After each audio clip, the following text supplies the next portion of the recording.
Nice meeting you once again. Sorry, last week we were not able to have our weekly meeting online. Praise the living God. Sorry for the interruption of our NEPA people. Still on the topic, engaging the force of focus in order to see progress in life. Today and tomorrow's meeting, we shall be looking at what I titled Maintaining Focus in Life and Ministry. If you must ever make any progress in life, focus is needed. Now the point is, how do you maintain that focus? Habakkuk 2, verse 2.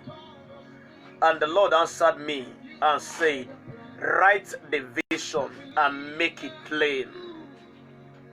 Wrong. Write the vision on the tablet, that whoever that runneth will read it.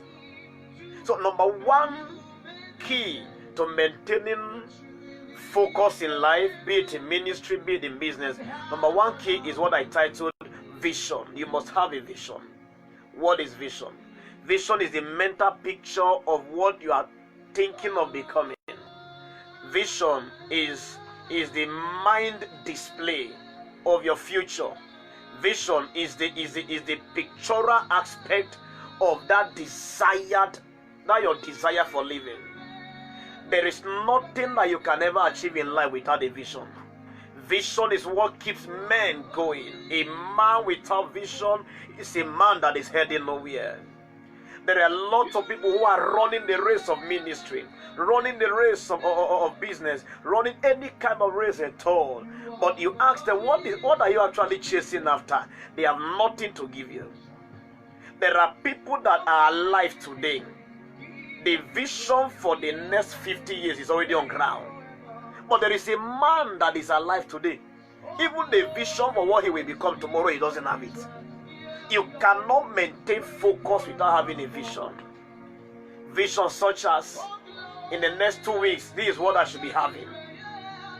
Vision such as, in the next three years, this is how I want my church to look like. This is how I want my life to be. This is how I want my marriage to look like. This is how I want my business to look like. There can be nothing meaningful without vision. Why? Vision becomes your motivation in the speed of life. Excuse me. Imagine a man that has no place to go. If a vision is like a place you are living to reach. So when you live your life and you have nothing you are living for, you cannot maintain any focus in life. So the implication is that anybody can come and fetch you out of the race. Today I charge you, friends. Do you have a vision for life? Are you one of those you will ask them, sorry, Mr. Man, vision for your living? And they will tell you, hey, I don't know. I'm waiting for my uncle to tell me what to do. No, sir. You must have what you want to become. That is when God can assist you to achieve it. That is when your uncle can help you to achieve it better. When you live your life in the hand of a man, you have no plan for your life. You have no vision for living. Sir, you are living as a waste. That's why God told Habakkuk, he said, write it. That leads me to how to maintain vision. How do you maintain vision? Number one, you maintain vision by writing it down. You maintain vision by writing the vision down. If vision is gotten only for the sake of getting, you can forget it. For any vision you get and you cannot write down, you can easily forget it. So you get your vision by writing it down. What does that mean? Every day you wake up, you read it. And what is the implication? As you are reading it, it is reminding you. So even though you woke up and you are tempted to do something else, because you have gone through what you are living for, the devil cannot even tempt you to go out of it. So you do it by writing it down. The Bible says, write the vision down, that whoever that passeth, that runneth, will see it.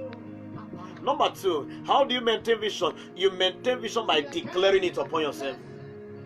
Every day you declare it. This is what I want to become.